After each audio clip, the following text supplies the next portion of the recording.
Guys, moderation is not a zero-sum game. This isn't it works for everyone or it works for no one. And we need to stop this rhetoric that if you are moderating your alcohol intake, then you have a problem with alcohol and therefore you need to give it up altogether.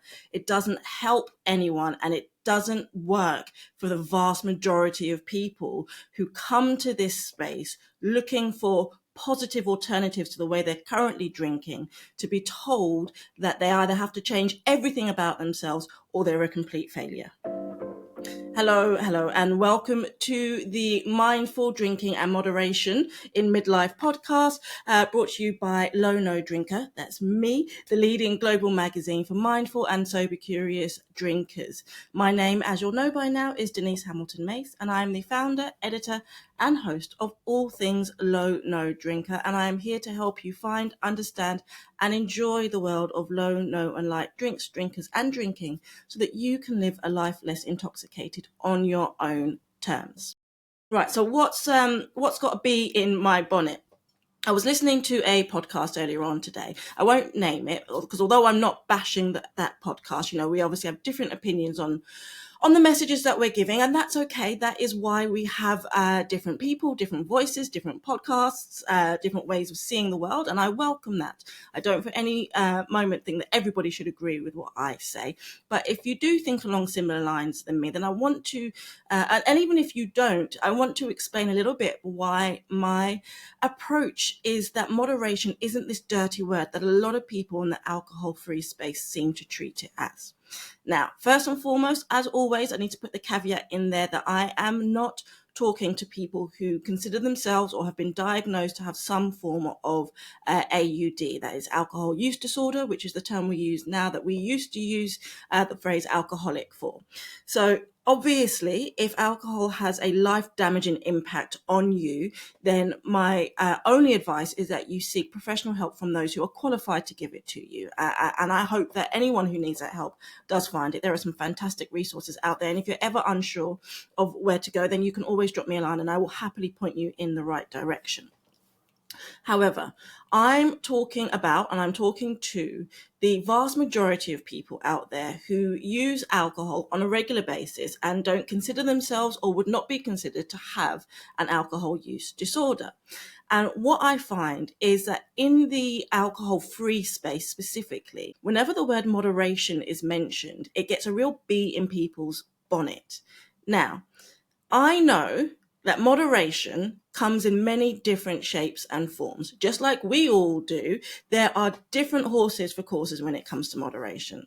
I have done episodes before, and I will do again, on the two main types of moderation that I think people are facing. One of which is active moderation, and that is things like your dry Januaries, sober October, your specified month off or specified time frame where you're not allowed to drink any alcohol at all. And then there's passive moderation. And passive moderation to me is what people go through when they've come to the realization that alcohol is no longer serving them the way that it was, but that they might not quite be ready to give up entirely.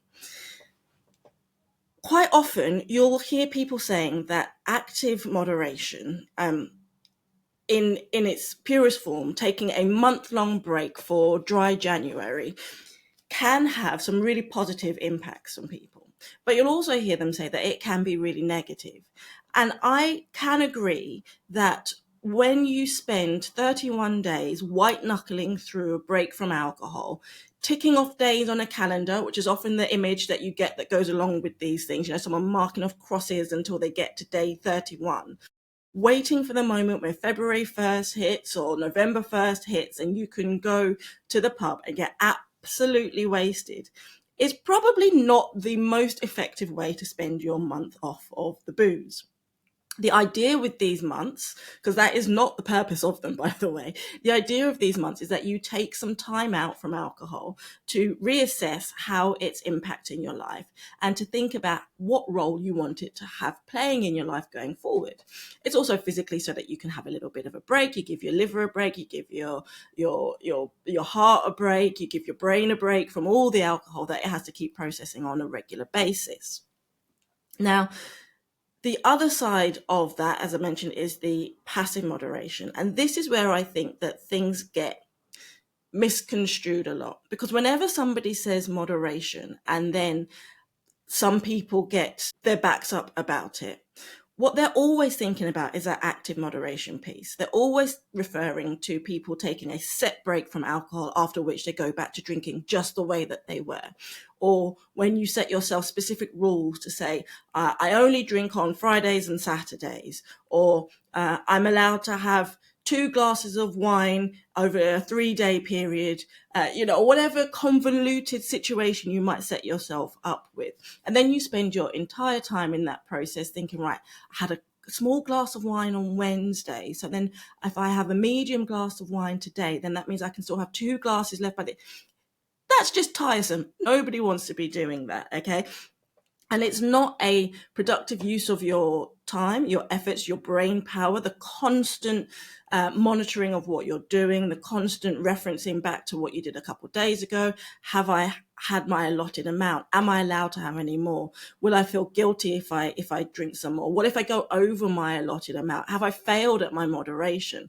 And don't get me started on that whole I failed at it, because, that's such negative self-talk that all it does is send you on a perpetual spiral that reinforces the negative self-image you had about yourself that may have led you to making these sort of choices in the first place. What never gets talked about, and what irks me, is the fact that there doesn't have to be a negative self-spiral from moderation. There are so many people that take part in a dry month challenge and relish in it. There are people that go through sober spring and come out with a spring in their step because they feel rejuvenated and energized and clear-headed, and they have a new zest for the things that impassion them beforehand, and they want to keep growing the great relationships that they've started developing with their friends, with their family, with their kids, with their spouse. They want to keep going with the projects that they've started doing, either at work or their own hobbies.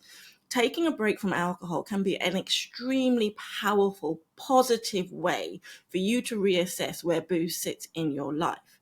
And it doesn't have to have an end point that means either going back to drinking the way you were or becoming an absolute born-again teetotalist.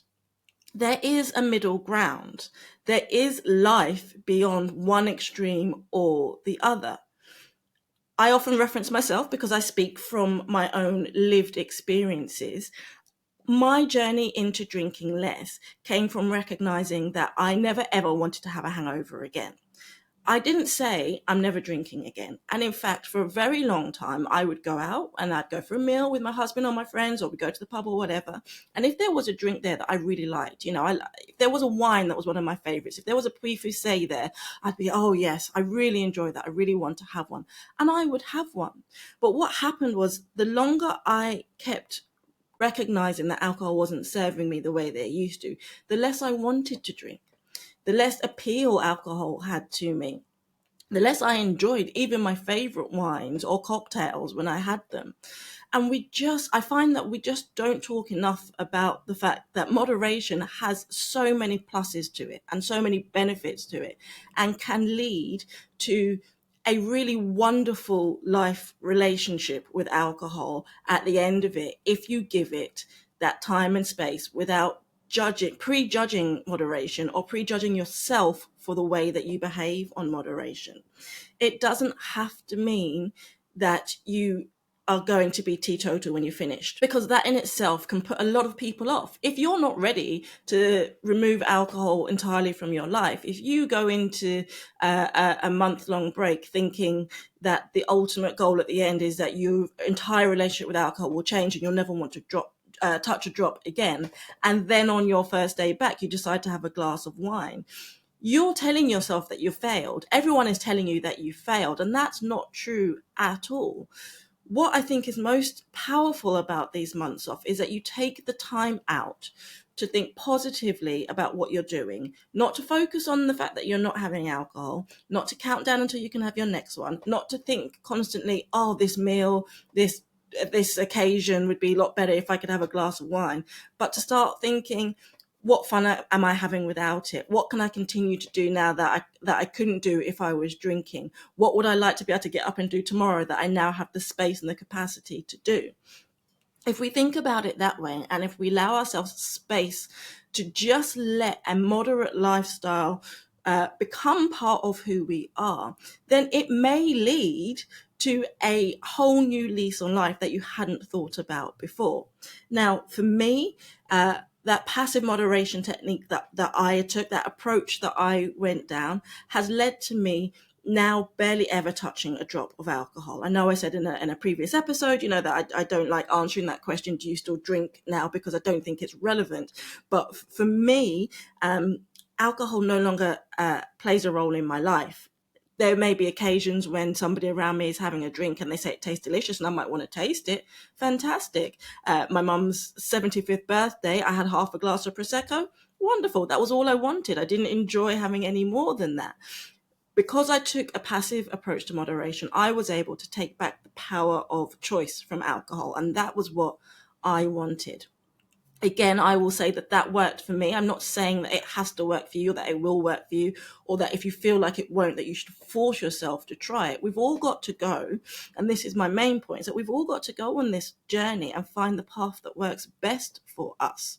What I hope that my show does is it gives you the tools and the resources to explore different avenues that might work for you as and when you decide that you're ready to start taking these steps and ready to go on this journey, wherever it may take you. But just like the rest of life, this is a journey. This is not about the destination.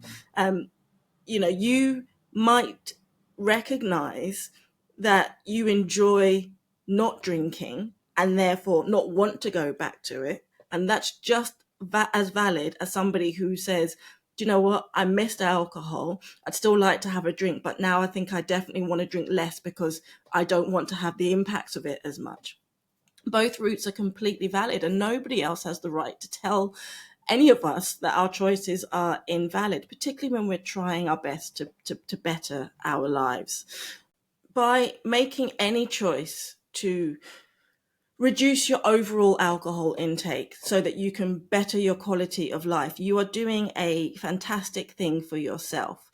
And you don't have to know where it's going to end. You don't have to have a final target in mind. And I want you to feel empowered to be able to make the choices that serve you best in any given situation without having to think about somebody else's determinant of whether or not you are doing it the right way. There aren't any rules to moderating and mindful drinking. There are only the standards by which you set your own store and you decide you want to live your life by. And sometimes you will achieve those things you wanted to achieve. You will drink the way that you had intended, and you will go home feeling that you have been successful in that. And there will be other times where you might have a couple more than you intended to do. But I want you to remember that that is not failure. That is learning, because every time you set yourself a moderation standard to achieve, and every time you don't achieve that standard, you can choose to look at it as failure and use it as an excuse to slide back down the rabbit hole of despair and self-loathing. Or you can choose to look at it as a learning opportunity where you've gotten to know yourself better. You've understood your needs better. You've identified your triggers better. And next time you'll know how to respond better. Okay, my rant is over for this week. I hope you found this episode has given you some food for thought. If it has, then my one ask would be that you do me a favor and you share this episode with someone else you know who is traversing living a life less intoxicated. That is it for me for this week, and I'll catch you next time.